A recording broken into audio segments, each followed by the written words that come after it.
పోయి లోపల దీన్ని పూర్తిగా కనుక్కొని దీన్ని విజిట్ చేసి ఏంటి ఎలా ఉంటుంది అనేది మనం చూద్దాం అనమాట. లైవ్ మ్యూజిక్ వస్తుంది, ఆడ పబ్ ఉంది, కావాల్సినన్ని ఉన్నాయి. బాధ వేస్తుంది గుండెల్లో, ఏం చేస్తాం తప్పదు. ఒక బ్లాగర్గా నన్ను కొంతమంది చూసి గుర్తుపట్టి అడగటం అనేది, మీరు బ్లాగరా అని చెప్పి అడగటం అనేది చాలా బాగుంటుంది. వినటానికి కూడా అది చెవులకి సమ్మగా ఉంటుంది. నమస్తే దోస్తులు, హాయ్ హలో, ఎలా ఉన్నారు, బాగున్నారా? మేమైతే చాలా అంటే చాలా బాగున్నామండి. ఈరోజు మార్నింగ్ ప్రేయర్కి అందుకున్నాము 8 o'clock కల్లా. నా జేబులో ఉంది వెనకాల. 8 o'clock కల్లా ప్రేయర్కి అందుకున్నాము. వచ్చేసి అందరం కూడా ఫ్యామిలీ. ఎందుకంటే ఇప్పుడు ఈరోజు మేము వెళ్ళిపోతున్నాము. అంటే ఇక్కడి నుంచి స్టార్టింగ్ పాండిచ్చేరి వెళ్తున్నాము. పాండిచ్చేరి వెళ్ళిపోయి పాండిచ్చేరి నుంచి మహాబలిపురం వెళ్తున్నాము. మహాబలిపురం తర్వాత డైరెక్ట్గా చెన్నై. సో ఈ 3 ప్లేసులు కవర్ చేయాలి ఇప్పుడు ఈ పూట. అందుకని ఇక బయలుదేరుతాము. ప్రేయర్ అయిపోయింది. అందరం కూడా వెహికల్లోకి మన లగేజ్ ఏదైతే ఉందో ఆ లగేజ్ని మొత్తాన్ని కూడా అందులో పెట్టేసాము. ప్యాక్ చేసుకొని లగేజ్ మొత్తం ఆ కారులో పెట్టిన తర్వాతే చర్చికి వచ్చాము. సో మనోడికి కాల్ చేస్తే డ్రైవర్కి వస్తాడు. ఇక ఎక్కేసి ఇక బయలుదేరటమేను. ఇక డైరెక్ట్ పాండిచ్చేరి వెళ్ళిపోతాము. సో ఇక పాండిచ్చేరి నుంచి మన వీడియోస్ కంటిన్యూగా పాండిచ్చేరిలో వస్తూ ఉంటాయి. ఓకేనా, వెళ్దామా, పదండి.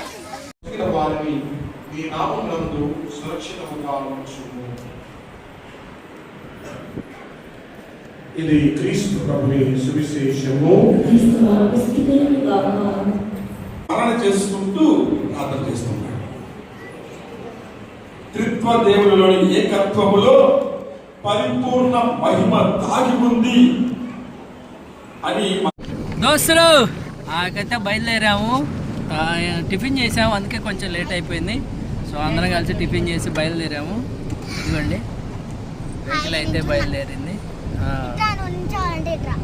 కనపడుతుందిగా. సో చూడండి, ఇక్కడ నుంచి మనం డైరెక్ట్గా పాండిచ్చేరి వెళ్ళిపోతాం అనమాట. పాండిచ్చేరి వెళ్ళిపోయి అక్కడ పాండిచ్చేరిలో తెలిసి ఒక 1 hour or 2 hours అట్లా స్పెండ్ చేసి ఆ తర్వాత నెక్స్ట్ వచ్చేసి మనం చెప్పాను కదా మహాబలిపురం, చెన్నై. ఇక ఇవి చూసుకుంటూ మళ్ళీ నెక్స్ట్ ప్లేస్ ఏంటిది అనేది దాన్ని కూడా నేను నెక్స్ట్ వీక్ అప్డేట్ ఇస్తాను. సో మహాబలిపురం చాలామంది అన్నారు మహాబలిపురంలో బాగుంటుంది, అంటే ప్రాచీన కాలం నాటి గుడి అది అని చెప్పి అన్నారు. సో దాన్ని కూడా మనం ఎక్స్ప్లోర్ చేద్దాం ఇప్పుడు. ఓకేనా, సో ఈ ప్రయాణం ముందుకి ఇట్లా సాగనిద్దాం. సో మనం వచ్చేసి పాండిచ్చేరి వచ్చేసాము.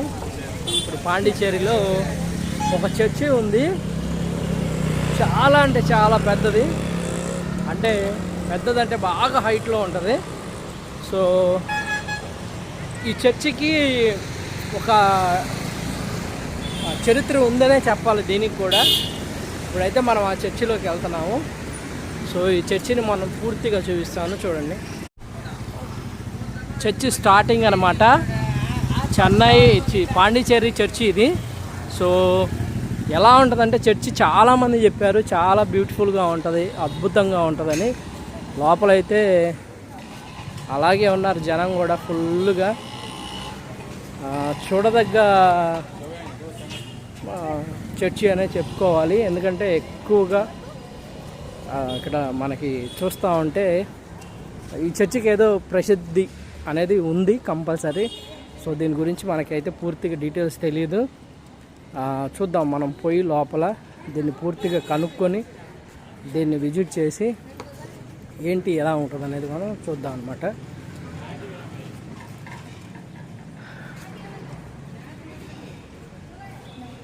Excuse me. సో మనమైతే లోపలికి అయితే వచ్చేసాము. అంతా సైలెంట్గా ఉంది. ఇక్కడైతే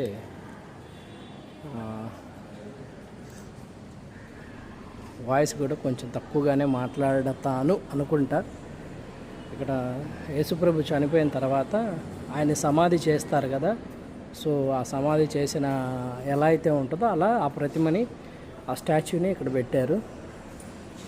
సో తర్వాత వచ్చేసి చర్చికి 2-3 దారులు ఉన్నాయని చెప్పాను కదా నేను. సో ఆ 2-3 దారుల్లో మనకి వీళ్ళైతే అడ్డం ఉన్నారు.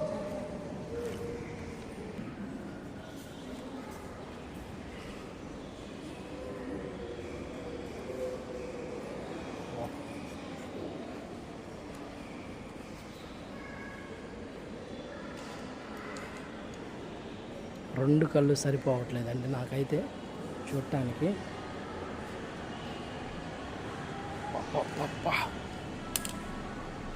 అసలు ఏమన్నా ఉందా చర్చి? కళ్ళు సరిపోవట్లేదండి చూడటానికి కూడా.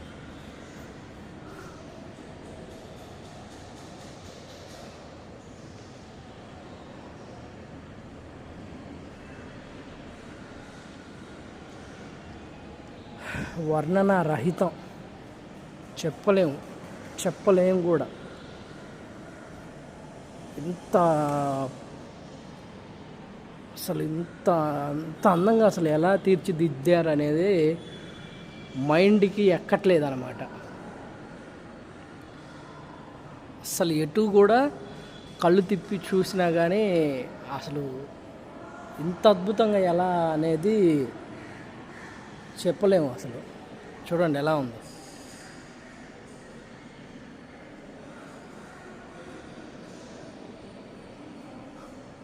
ఏదో ఫారిన్ కంట్రీలో ఉన్నట్టే ఉంది తప్పితే నాకు నిజంగా మనం ఇండియాలో ఉన్నాము అన్న ఫీలింగ్ అయితే నాకైతే రావట్లేదు. మేరీ మాత విగ్రహం మనకి కావాలనుకుంటే మనం ఇంకా కూడా దీన్ని ఎక్స్ప్లోర్ చేయొచ్చు. ప్రజెంట్ అయితే ఇదన్నమాట. చూస్తాను, కుదిరితే దీని గురించి మొత్తం వ్లాగ్ కనుక్కొని నేను మీకు దీని మీద పూర్తి డీటెయిల్స్ ఇవ్వగలుగుతాను కంపల్సరీగా. సో మనం బ్లాగర్ అని చెప్పేసి బ్రదర్ అను ఇంకొక బ్రదర్ వీళ్ళు వచ్చేసి మనతో మాట్లాడారు. మనం కూడా చాలా హ్యాపీగా ఫీల్ అవుతున్నాం. ఎందుకంటే ఒక బ్లాగర్గా నన్ను కొంతమంది చూసి గుర్తుపట్టి అడగటం అనేది, మీరు బ్లాగరా అని చెప్పి అడగటం అనేది చాలా బాగుంటుంది. వినటానికి కూడా అది చెవులకి సమ్మగా ఉంటుంది. సో తెలుగేనంట మన వాళ్ళే. ఎక్కడ? నెల్లూరు. మీరు? బెంగళూరు. సో కొంతమంది బెంగళూరు, కొంతమంది నెల్లూరు, అలా లేరు కదా, డిఫరెంట్గా ఎక్కడి నుంచో వచ్చినట్టుగా. Okay, thank you so much. Bye bye. షూట్గా అయిపోయింది. చాలా బాగుంది కదా, అదొక తెలియని ఫీల్ వస్తూ ఉంటుంది మనకి. సో చర్చి అయిపోయింది. చర్చి అయిపోయిన తర్వాత మేము బీచ్ ఏరియా ఉంది, ఇది వచ్చేసి రాక్ బీచ్. సో ఈ రాక్ బీచ్కి వచ్చాము మేము. ప్రజెంట్ ఎండ కదా, తక్కువగా ఉన్నారు. ఈవినింగ్ టైం అయితే సూపర్గా ఉంటుంది, అసలు మామూలుగా ఉండదు. ఈ బిల్డింగ్ ఆపోజిట్లో అవతల వైపు మనకి ఫారెన్ స్ట్రీట్ ఉంటుంది. ఇది కూడా యాజ్ యూజువల్గా అలాగే ఫారెన్లో ఉన్నట్టే ఉంటుంది ఈ బిల్డింగ్స్ కానీ ఈ ఏరియా కానీ. సో ఇదంతా రాక్ బీచ్. నేను మీకు ఇది చూపిస్తాను. కొంతమంది బీచ్ వ్లాగ్స్ అడిగారు, సో వాళ్ళ కోసం మనం ఈ రాక్ బీచ్ని ఎక్స్ప్లోర్ చేస్తున్నాము. అమ్మ వాళ్ళు వీళ్ళంతా వెళ్తున్నారు అక్కడ దాకా వెళ్ళి ఆ బ్రిడ్జి ఏదైతే ఉందో అది చూసి కింద రాళ్ళల్లోకి దిగుదాం అని అనుకుంటున్నారు.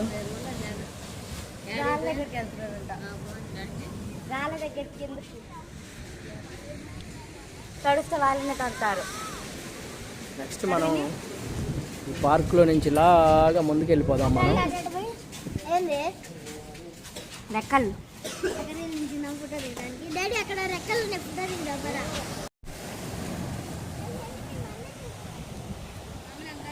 పాండిచ్చేరి రండి, ఎవరైనా రావాలి అనుకుంటే ఒక 1 or 2 days పాండిచ్చేరిలో స్టే చేసుకునేలా రావాలి ఎప్పుడైనా సరే. మేము ఆల్రెడీ అంటే మనం ఎక్కువ టూర్లు ప్లాన్ చేసాం కాబట్టి మనకి ఇక్కడ నైట్ స్టే పెట్టాలని అనుకున్నాను, బట్ నాకు కుదరలేదు నైట్ స్టే పెట్టడానికి. మేమైతే కాసేపటి తర్వాత మళ్ళీ ఇక్కడ నుంచి దాటేస్తాము. ఇక్కడ లిక్కర్ వచ్చేసి చాలా అంటే చాలా తక్కువ ఉంటుంది. సో ఈవినింగ్ టైంలో చూడాలి మనం ఇక్కడ. సో ఇప్పుడు మనం ఫారెన్ స్ట్రీట్లో ఉన్నాము. ఇదంతా ఫారెన్ స్ట్రీట్. ఎలా ఉంటుందో చూడండి. అంతా మనకి ఒక ఫారెన్ కంట్రీలో ఎలా అయితే ఉంటుందో అలా అనిపిస్తూ ఉంటుంది చూస్తూ ఉంటే. ఇదంతా ప్లేసు ఈ గవర్నమెంట్ అలా మెయింటెనెన్స్ చేయాలి అని చేపిస్తుంది. అసలు ఎంత బ్యూటిఫుల్గా ఉందంటే చూడటానికి చాలా బాగుంది. ఆ కల్చర్ని ఎలా అంటే పాడు చేయకుండా నీట్గా అంత సినిమా స్టైల్ ఏదైతే ఉంటుందో దాన్ని యాజ్ ఇట్ ఈజ్గా అలాగే ఉండేలా ఇక్కడ వీళ్ళు వేసే రంగులు, ఇళ్ళకి వేసే రంగులు కూడా అలాగే ఉన్నాయి నిండుగా. ఏంది సూర్యగాడు డ్యాన్స్ చేసింది ఇక్కడేనా తమన్నాతో?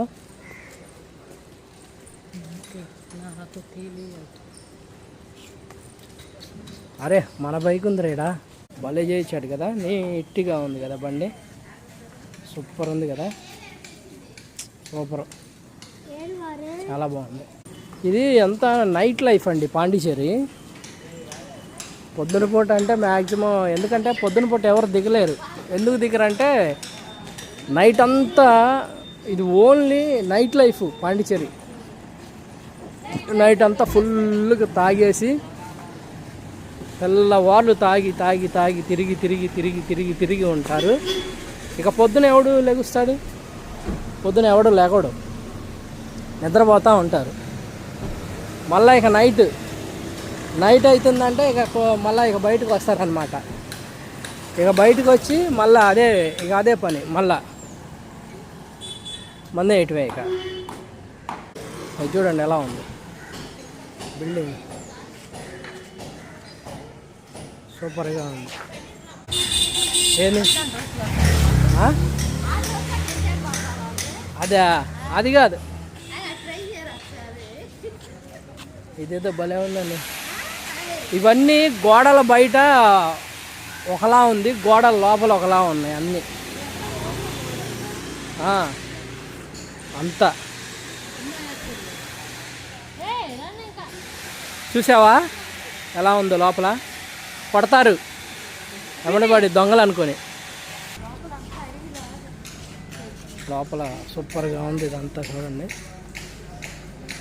లోపల బాగుండేటట్టుంది. ఎక్కడికి పోయినా కానీ ఏదైనా కానీ గోడ బయట ఏదైతే ఉందో అది ఆ గోడ బయట ఒకలా ఉంటే లోపల ఇంకో కథ వేరుంది. బయట మాత్రం బొమ్మ ఒకటి, లోపల సినిమా ఒకటి. ఇదంతా పైన పటారం లోన లొటారం అన్నట్టు బయట మాత్రం ఏదో నార్మల్గా ఉంది, లోపలికి వెళ్తే అసలు సినిమాలు కనపడుతుంది. నేను వస్తాను ఖచ్చితంగా పాండిచేరి. వీళ్ళందరిని ఒకరోజు వదిలిపెట్టే, అంటే మామూలుగా వీళ్ళందరూ లేకుండా 2 రోజులు స్టే చేస్తాను పాండిచేరిలో వచ్చి. ఇది ఒక కాఫీ షాప్, ఇది కేఫ్ షాప్ అంట. ఇందాక వచ్చింది అదే కదా మనం, ఇందాక వచ్చాము మనం. అది విద్యుడు అంతా ఎలా ఉందో, సూపర్గా ఉంది కదా. నైట్ లైఫ్ అని restaurant and bar, DJ, live music, ఇది పరిస్థితి.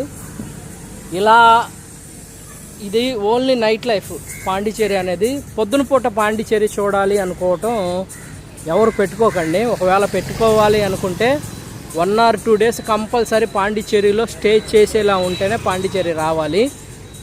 లేదంటే మనసులు బాగా బాధపడిపోతాయి మనవి. బాగా బాధపడిపోయి ఒక మనోవేదనకి గురైపోతాం మనం అందరం. సో ఒకలాంటి మనోవేదనకి గురైపోయి బాధపడిపోతూ ఉంటాం మనం. ఎందుకంటే దీన్ని పైన చూసామనుకోండి, దీన్ని లోపల దాకా వెళ్ళాలనిపించింది. ఒకవేళ లోపలికి వెళ్ళలేని పరిస్థితి వస్తే, ఇప్పుడు నాకులాగా ఇంతమంది జనంతో వచ్చి ఇక ఎక్కడ లేనంత బాధ వస్తుంది. ఇప్పుడు ఇక్కడ నుంచి వెళ్ళిపోవాలంటే చాలా అంటే చాలా బాధగా ఉంది. మనసు తట్టుకోలేకుండా పోతుంది. ఓ పక్కన ఇక్కడ లైవ్ మ్యూజిక్ వస్తుంది, ఆడ పబ్ ఉంది, కావాల్సినన్ని ఉన్నాయి. బాధ వేస్తుంది గుండెల్లో. ఏం చేస్తాం, తప్పదు. ఇదిగో మధ్యాహ్నం పూట ఎండకు వస్తే ఇలా చెమటలు తుడుచుకుంటా వీడియోలు చేసుకుంటా తిరగాలి. ఇలా కాకుండా నైట్ కనుక వచ్చామనుకోండి, బిందాస్ లైఫ్లో కావాల్సినంత ఎంజాయ్ చేయొచ్చు. ఓకేనా? చాలా ఉంది తిరగాల్సింది, కానీ వీళ్ళు తిరగలేకపోతున్నారు కదా అని చెప్పేసి తిరగట్లేదు. ఇక్కడితో క్లోజ్ చేస్తున్నాను నేను. 2 o'clock అవుతుంది, అందరికీ ఆకలి అవుతుంది, పిల్లలు ఉన్నారు కదా. సో అందుకని ఇక్కడితో పాండిచ్చేరిని ఇక్కడితో క్లోజ్ చేద్దామని అనుకుంటున్నాను నేను. ఇలా ఇప్పుడే జస్ట్ ఒక బండ్లు వెనక బండ్లు వెళ్తూ ఉన్నాయి. చిన్న యాక్సిడెంట్ జరిగింది. ఒక కార్ అతను డివైడర్ ఎక్కించినట్టున్నాడు బండిని. ఆల్రెడీ ఇక్కడ మార్క్ కనపడుతుంది చూసారా, టైర్ మార్క్. సో అదే జరగటం వల్ల మరి 2 కార్లు ఒకదానికొకటి క్రాష్ అయ్యి బండ్లు పోయి డివైడర్లు ఎక్కినాయి. మరి ఏం జరిగిందో తెలీదు. ట్రాఫిక్ అయితే ఎక్కువగా జామ్ అయిపోయింది మనకి ఇక్కడ. చూద్దాము, ముందుకెళ్తున్నాం మనం కూడా, మన బండి కూడా ముందుకెళ్తుంది. సో దేవుడి దయ వల్ల ఎవరికి ఏం కాకుండా ఉంటే బాగుండు అని కోరుకుంటున్నాం. ఇక్కడితో మన పాండిచ్చేరి బ్లాగ్ అయితే ఏదైతే ఉందో అది కంప్లీట్ అయిపోయిందండి. నెక్స్ట్ మనం ఇక్కడి నుంచి మహాబలిపురం వెళ్తున్నాము. సో మహాబలిపురంలో చాలా ప్రసిద్ధిగాంచిన పురాతన దేవాలయాలు, అక్కడ పాలించినటువంటి రాజుల చరిత్ర ఏదైతే ఉందో దాన్ని మీకు నెక్స్ట్ చెప్పబోతున్నాను. ఇంకా మన ఛానల్ని సబ్స్క్రైబ్ చేసుకోకుండా చూస్తున్న వాళ్ళు ఎవరైనా ఉంటే ప్లీజ్ దయచేసి ప్రతి ఒక్కళ్ళు సబ్స్క్రైబ్ చేసుకోండి. అలాగే ఈ వీడియోని చూసిన ప్రతి ఒక్కళ్ళు కూడా లైక్ చేస్తారని మనస్ఫూర్తిగా ఆశిస్తున్నాను. ఎందుకంటే మీరు చేసే ఒక్క లైకే నాకెంతో స్పోర్టివ్నెస్గా ఉంటుంది. కాబట్టి ప్రతి ఒక్కళ్ళు లైక్ చేస్తారని మనస్ఫూర్తిగా ఆశిస్తున్నాను. ఉంటా దోస్తులు.